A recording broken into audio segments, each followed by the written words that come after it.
Amusingly, some Christians in Australia have recently been labelled ultra-conservative.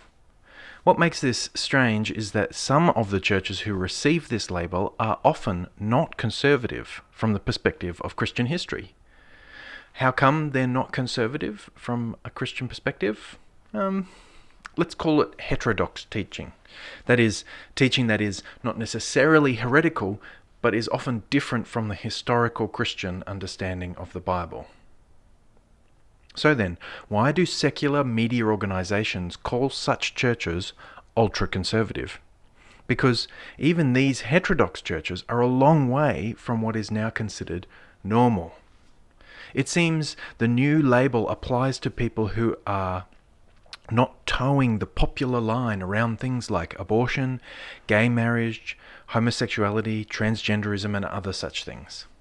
If you oppose the mainstream narrative with beliefs that are more than 5 years old, you are ultra-conservative.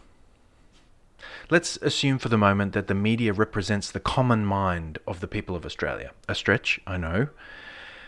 But let's look at it from their perspective. They see this apparently conservative Christianity as this faraway, strange worldview. It is so opposed to so much of what they hold dear. They would probably see churches as remnants of a less civilized past that most people have graduated from.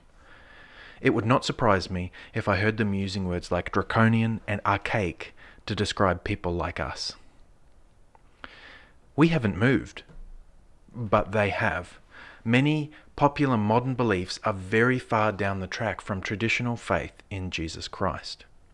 For thousands of years there have not been any seismic shifts in Christian theology. We believe and live according to the same doctrines that we always have.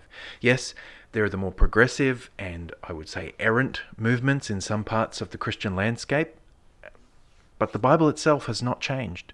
And so faithful Christians are still sticking to that text as their rule of life and faith. We contextualize differently over the years, but the actual content of Christianity has not changed.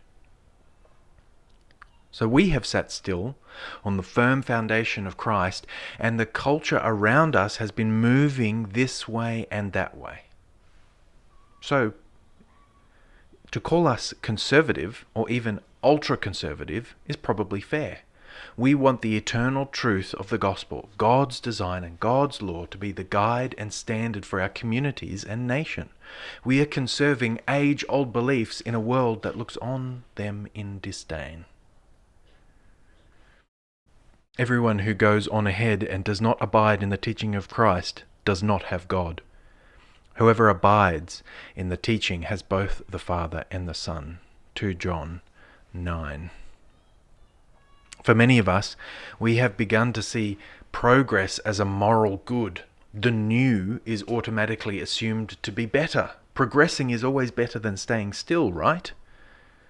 Well, not if you're progressing from truth into error, or from light into darkness, or a soldier progressing away from your post. What good is a lighthouse if it moves? It must stay still as a fixed point to warn mariners of the danger ahead.